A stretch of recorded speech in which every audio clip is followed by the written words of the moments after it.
자, 친절한 대기자 시간입니다. 자, 권영철 대기자 어서 오세요. 안녕하십니까. 네, 오늘 어떤 얘기를 준비해 오셨어요? 윤석열 검찰총장의 지지율이 새 벽두에 30%를 넘은 적이 있었죠. 네. 그랬는데 지금 하락세로 돌아서고 있습니다. 일부 조사에서는 10%까지 추락하면서 앞으로 한 자리로 밀리는 것 아니냐 그런 전망까지 나옵니다. 네. 그래서 윤 총장의 지지율이 왜 떨어지는지 앞으로도 계속 떨어질 것인지 여부를 알아보고자 합니다. 자, 윤석열 총장의 지지율 왜 떨어지나 지지율 최고치가 30%를 넘을 때도 있었죠. 그게 1월 1일, 2일 양일간 YTN 의뢰로 리얼미터가 조사한 거였는데요. 네. 이때 30.4%. 30.4%. 네. 네. 그러니까 이낙연, 이재명 지사도 조사해서 이낙연 지사는 30%를 넘은 적이 있지만 이재명 지사는 30%를 잘 못 넘고 있잖아요. 네. 그러니까 30%가 상당히 의미가 있는 수치라고 그랬는데 이때 나왔던 적이 있죠. 그리고 지난해 연말 마지막 조사에서 이때도 이제 오마이뉴스 의뢰로 리얼미터가 조사한 거였는데 23.9%로 1위로 올랐던 적이 있고요. 네. 이낙연 대표와 이재명 지사는 각각 18.2%였습니다. 이제 그러다가 하락세로 돌아섰어요.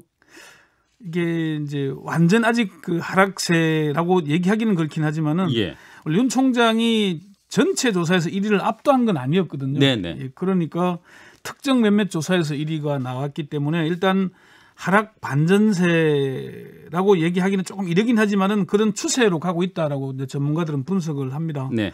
윤 총장이 1위로 나온 여론조사를 찾아보니까 언론사 의뢰조사 중에 리얼미터와 한길리서치 조사가 많았어요. 네네. 올 1월 초 정초에 9개 여론조사가 발표가 됐는데 언론사들이 뭐 매년 하잖아요. 8개에서 이재명 경기지사가 1위였고 윤석열 총장은 1개만 1위였습니다. 네. 이 조사는 연말에 조사에서 발표된 것이었고요. 새해 들어서 코리아 리서치, 한국 리서치 등 4개 여론조사 업체의 전국 지표조사라는 게 있는데 이 조사에서는 1월 1주차 대표에서는 이재명 경기지사가 24%, 윤석열 검찰총장 16%, 이낙연 대표 15%였는데 1월 3주차 조사에서는 이재명 지사가 27%, 이낙연 대표 13%, 윤석열 총장은 10%로 그 지지율이 6%포인트 급락하기도 했습니다. 네네. 자, 어쨌든 이렇게 추세를 보면은 윤석열 총장의 지지율이 이제 하락세로 돌아섰다라고 이제 결론을 내려도 되는 걸까요? 조금 성급해 보이긴 하지만은 전문가들에게 얘기를 쭉 들어보니까 추세로 볼 때 하락세가 분명하다 이런 하락세는 분명하다. 네. 분석을 내놓습니다. 모든 조사에서 하락세로 조사된 건 아니지만은 1월 18일 문재인 대통령이 연두 기자회견에서 윤 총장을 문재인 정부의 검찰총장이라고 말한 이후에 하락세가 두드러진다는 겁니다. 아직 조사 결과에서는 4개의 여론조사 기관이 조사하는 전국 지표 조사에서만 대통령의 연두 기자회견 내용이 반영이 됐어요. 네. 이번 주에 나올 조사 결과를 지켜봐야 되겠지만은 여론조사 전문가들이나 정치평론가들은 하락세가 분명하다 이렇게 분석들을 합니다. 자, 이제 그럼 본론으로 들어가 보죠. 네. 자, 왜 이렇게 지지율은 떨어지는 겁니까? 첫 번째는 윤 총장이 탄압받을 때는 지지율이 올랐지만은 탄압받는 모양새가 사라진 뒤에는 더 이상 지지율이 오를 일이 없기 때문이다 이런 분석을 합니다. 맞지 않아서? 그렇죠. 예. 윤 총장의 지지율이 급등한 게 지난해 연말쯤인데 스스로 식물총장이라고 할 정도로 압박이 심했지 않습니까? 국정감사에서 박범계 의원과 질의응답 중 나온 발언인데 윤 총장의 말 잠시 한번 들어보시죠. 네. 제가 한동훈 검사를 비호할 능력도 없고요. 인사권도 하나도 없는 사람입니다. 밖에서 다 식물총장이라고 그러지 않습니까? 제가 누구를 비호합니까? 비호가 되냐고요. 이게 스스로 식물총장이라고 내가 식물총장인데 누구를 비호할 수 있겠느냐 이런 말이었고요. 상당히 아마 참 충격적인 발언이긴 하지만 스스로 이렇게 할 정도로 본인이 탄압이 심했다는 얘기를 하고 있는 거고요.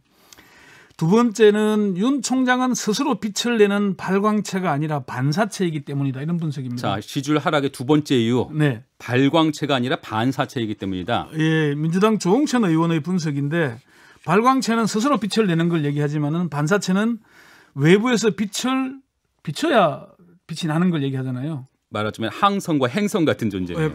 그렇죠. 예.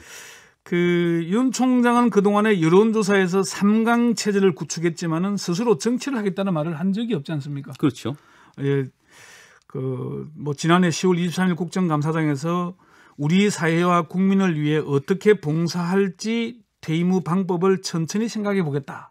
이게 사실 정치적 뉘앙스의 발언은 처음 아니냐는 이런 예. 얘기들이거든요. 근데 반면에 여론조사에서 계속 선두권으로 나오는데도 이걸 나를 빼달라 이렇게 적극적으로 제외해달라고 하지 않았던 거는 오히려 정치적인 의사표현 아니냐, 간접적인 그런 해석도 있긴 해요. 물론 여론조사에서 빼달라고 적극적으로 말하지 않으니까 사실상 정치를 하는 것 아니냐는 비판이 있긴 하지만 명시적으로 정치를 하겠다는 얘기를 한 적이 그런 적은 없고요. 없습니다만. 예, 여론조사에서 빼달라고 얘기한 적은 한 번은 있어요. 네. 그리고 윤 총장이 대선주사 지지율 조사에 등장한 게 지난해 1월입니다. 네. 1년 전이죠. 이때가 이제 추미애 법무장관이 취임한 이후에 검찰 조직 개편, 인사 문제를 둘러싸고 갈등이 빚어지기 시작한 때입니다. 이때 이제 그 갤럽이 이런 조사를 하면서 후보군 이름을 불러주는 게 아니라 응답자가 자유롭게 얘기하게 했어요. 이게 면접 조사잖아요. 그때 처음으로 비록 1%라는 미미한 숫자지만은 대선 주자로 처음 거론됐다는 건 그때가 그때네요. 예. 예. 그리고 리얼미터 조사에서는 지난해 6월부터 이제 조사 대상에 포함을 시켰는데 이건 후보군 이름을 불러주는 조사였는데 첫 조사에서 단숨에 10.1%로 3위를 차지했습니다. 야권 주자들 중에서는 1위로 조사가 된 거죠. 예. 추미애 법무부 장관이 윤 총장에 대한 압박을 본격화하던 시기이기도 하고요. 추 장관의 압박이 거세질수록 윤 총장의 지지율이 올라가는 그런 모습을 보인 것인데 추 장관의 퇴장으로 압박이 사라지면서 윤 총장의 지지율도 떨어지고 있다는 그런 분석이 나오는 겁니다. 그렇습니다. 자, 그러면 지지율 하락의 세 번째 이유는요? 세 번째 이유는 어차피 허수이기 때문이다. 어차피 허수다? 예, 여론조사 전문가나 정치평론가들이 하나같이 분석하는 건데 야권 주자 중에 뚜렷한 대안이 없다 보니까 제3의 후보 또는 새로운 인물로 윤 총장이 부각되는 거다.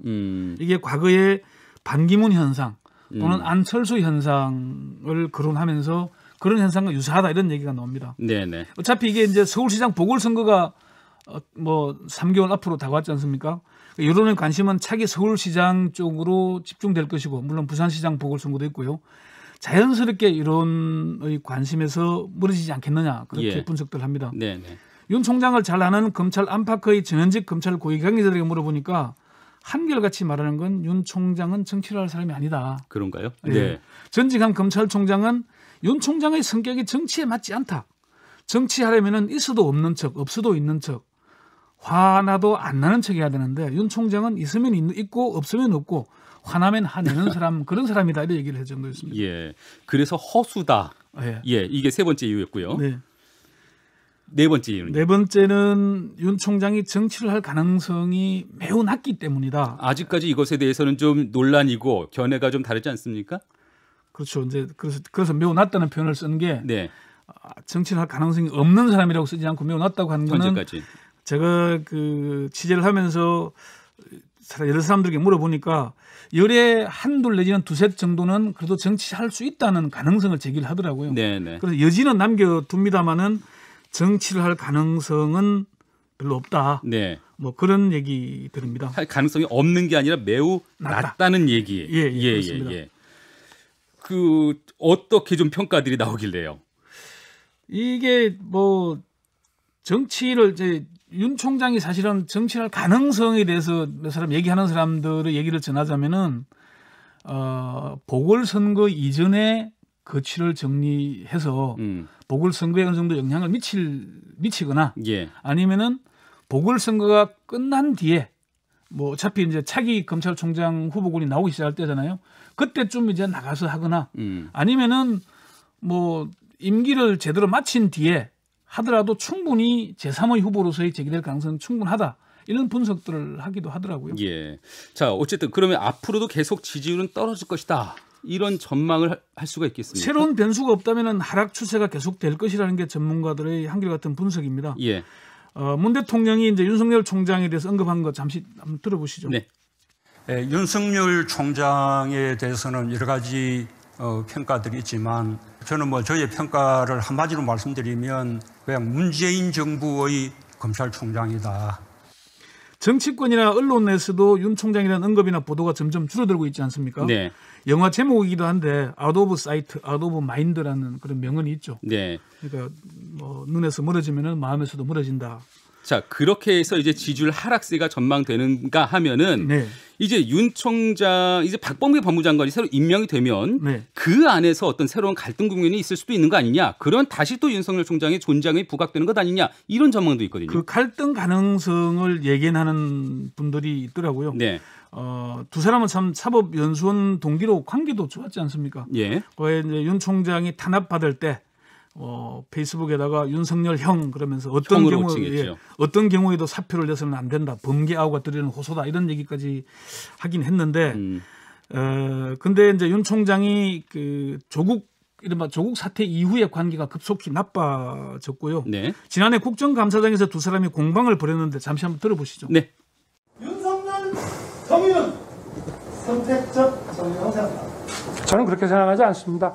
그리고 삼성 수사 철저하게 했습니다. 안타깝게도 윤석열이 갖고 있는 정의감, 공정심 이 부분에 대한 의심을 낳게 되었습니다. 그것도 선택적 의심 아니십니까? 과거에는 안 그러셨지 않습니까? 과거에는 저에 대해서 안 그러셨지 않습니까? 그러니까 저 얘기 이제 과거에는 안 그러셨지 않습니까? 얘기가 두 사람이 나름 친분이 있었다는 걸 의미하는 건데 네. 어제 박 후보자가 청문회에서 일반적인 의미의 동기로서의 친분이라 하면 모를까 특별하고 개별적인 친분이 있지 않다라고 입장을 정리를 했습니다. 네, 네. 자, 윤석열 총장의 앞으로의 행보 또 지켜봐야 될 변수 몇 가지만 좀 짧게 또 꼽아주신다면요. 그러니까 아까 말씀드린 대로 이제 저는 전망하기로 윤 총장이 임기를 다 채울 거로 보는데 네. 임기를 중간에 그만두고 나가면은 본인이 그동안 강조해왔던 정치적 중립이나 검찰의 독립이 사실 훼손될 우려가 있는 거 아닙니까? 본인 스스로 결단한다면은 그게 정치를 위해서 결단한다면은 그 정치를 하는 거니까. 그럼 그동안 해왔던 게 결국 정치적인 행동이 되는 거잖아요. 그런데 이 임기를 제대로 마무리한다면은 그럴 일은 없을 것 같고 네. 앞으로 이제 박범계 그 법무장관 후보자가 윤 총장과 인사 문제를 논의하겠다고 했으니까 갈등은 좀 수면 아래로 내려갈 것 같아요. 네. 근데 일단 갈등이 빚어지는 당장 문제가 이제 김학의 출국 문제. 요 문제가 일단 당장 닥칠 문제니까 요게 어떻게 흘러가는지를 보면은 앞으로 어떻게 흘러갈지 우리가 좀 얘기할 수 있지 않을까 그렇게 봅니다. 알겠습니다. 그 지점들 살펴보도록 하겠습니다. 오늘 친절한 대기자 여기까지 듣도록 하겠습니다. 감사합니다. 네. 김현정의 뉴스쇼는 청취자 여러분의 참여로 이루어집니다. 트위터, 페이스북, 레인보우 게시판, 그리고 단문 50원, 장문 100원의 유료 문자 샵 1212, 우물정 1212 통해 참여하실 수 있습니다. 김현정의 뉴스쇼, 여러분과 함께 만듭니다.